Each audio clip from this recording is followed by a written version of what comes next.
이제 단순은행 업무도 스스로 한다. 은행의 디지털 점포. 지금 금융권에는 많은 변화가 일어나고 있습니다. 작년 12월 오픈뱅킹을 시작으로 올해 3월 특정금융정보법 개정안이 국회를 통과하면서 암호화폐 산업이 제도권 금융에 포함되었고, 신용정보법 개정으로 인해 새로운 비즈니스인 본인 신용정보관리업의 인가 절차가 시작되었습니다. 뿐만 아니라 8월에는 온라인 투자 연계 금융법이 시행되면서 P2P 금융이 금융산업으로 공식화되었습니다. 또한 전자금융법이 개정이 되면 지급지시 전달업과 종합지급 결제업이 가능하게 됩니다. 금융업은 규제 산업이다 보니 법과 제도가 가능한 금융상품과 서비스를 규정하고 있습니다. 따라서 법에서 정한 규칙을 금융사업자는 지켜야 하는데, 올해 2020년은 금융산업을 규율하고 있는 법제도에 큰 변화가 일어나고 있는 해입니다.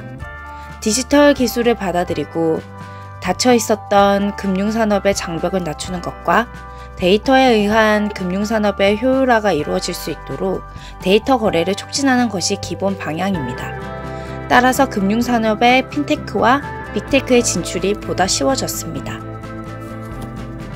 이러한 변화로 인해 금융기업들의 디지털화는 더욱더 중요해지고 있습니다. 2018년부터 시작된 금융기업들의 디지털화는 자체 경쟁력 확보 차원에서 이제는 생존 차원으로 바뀌고 있습니다. 금융그룹의 비전과 전략을 살펴보면 주요 키워드 3개, 디지털, 데이터, 고객입니다. 고객 입장에서 3가지 키워드에 기반한 금융권의 변화를 가장 먼저 느끼는 부분은 직접적인 대면 채널인 오프라인 지점의 변화입니다. 시중은행은 점차 오프라인 지점을 통합하면서 거점 지역에 지점을 두고 나머지 지점을 폐합하여 지점 수를 줄이며 고객의 편의를 극대화할 수 있는 디지털 점포를 오픈하여 운영하고 있습니다. 지방은행의 경우는 상대적으로 디지털 취약층인 노인층의 점포 이용률이 높기 때문에 지점을 줄일 수 없는 상황입니다. 그래서 지방은행에서는 지점을 모두 디지털화하기보다는 일부 창구를 디지털 창구로 변환하고 있습니다. 현재 가장 활발하게 디지털 점포를 운영하고 있는 은행을 중심으로 디지털 점포의 특징을 살펴보면 크게 4가지로 나눌 수 있습니다. 첫 번째, 업무에 따른 공간 구분. 두 번째, 사전 예약 시스템 제공. 세 번째, 창구에서 진행되는 단순 업무를 대행하는 STM 운영. 네 번째, 점포용을 안내하는 별도 인력 배치입니다. 디지털 점포는 먼저 업무에 따라 공간을 구분해 두었습니다. KB국민은행은 은행 업무를 볼 수 있는 디지털 존, 상담을 받을 수 있는 컨설팅 존, 대기할 수 있는 웨이팅 존으로 구분되어 있습니다. 우리은행도 디지털 존, 상담 존으로 구성했고, NH농협은행도 디지털 존, 컨설팅 존, 스테이 존을 제공하여 업무 공간, 상담 공간, 대기 공간을 모두 분리하였습니다. 대부분의 은행이 컨설팅 존을 통해 프라이빗한 공간에서 상담 서비스를 제공하고 있습니다. 일반 지점과 다르게 디지털 점포는 사전 예약 시스템을 제공합니다. KB국민은행, 우리은행, NH농협은행, 신한은행 등 고객들의 대기 시간을 최소화할 수 있도록 사전 예약 시스템을 통해 모바일 번호표를 제공하고 있습니다. 뿐만 아니라 고객의 편리를 위해 일반 지점보다 비교적 긴 시간 동안 운영되기 때문에 일반 지점을 이용하지 못하는 고객도 이용 가능할 수 있도록 했습니다.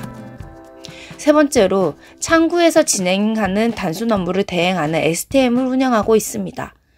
기존 ATM과 달리 STM은 체크카드 발급, 통장 번호 변경 등 다양한 기능을 통해 기존 창구 직원이 처리해야 하는 업무를 스스로 처리할 수 있도록 한 스마트 텔러 머신입니다.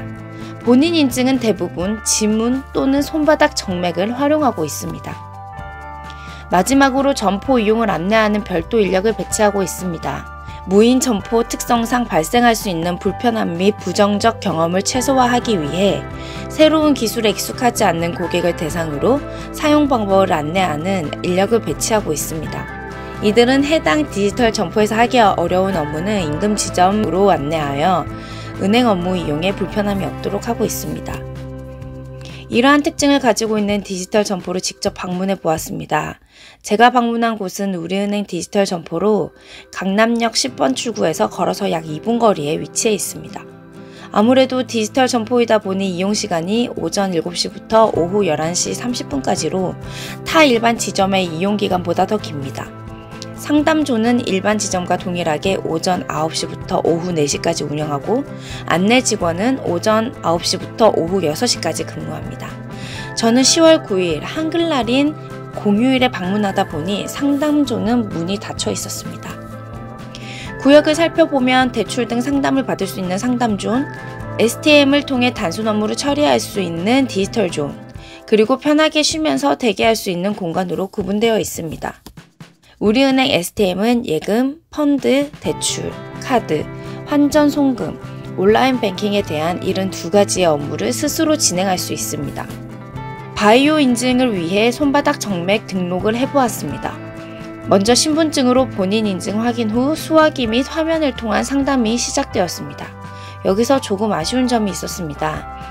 손바닥 정맥 등록을 위해서는 손바닥을 센서 위치에 맞추고 4cm 일정한 높이에 고정해야 하는데 센서 인식이 잘 되지 않고 4cm 높이를 고정하기가 쉽지 않았습니다.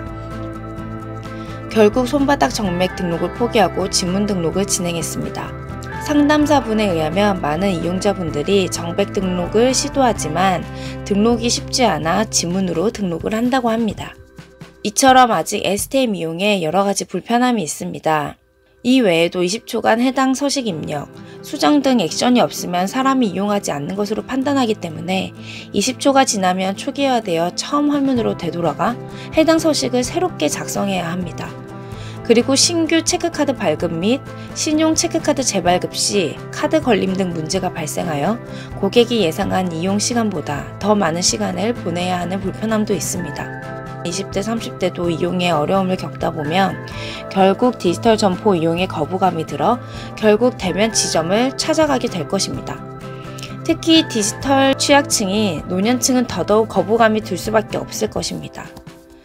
디지털 점포는 단순히 하고 있는 서비스를 디지털화하는 것으로 충분하지 않습니다.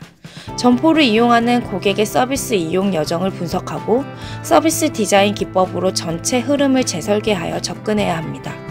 그래야 은행과 고객 모두가 기대하는 효과를 가져올 것입니다. 앞으로 고객이 원하는 시간에 편하게 은행 업무를 스스로 처리할 수 있는 보다 똑똑한 디지털 점포를 기대해 봅니다.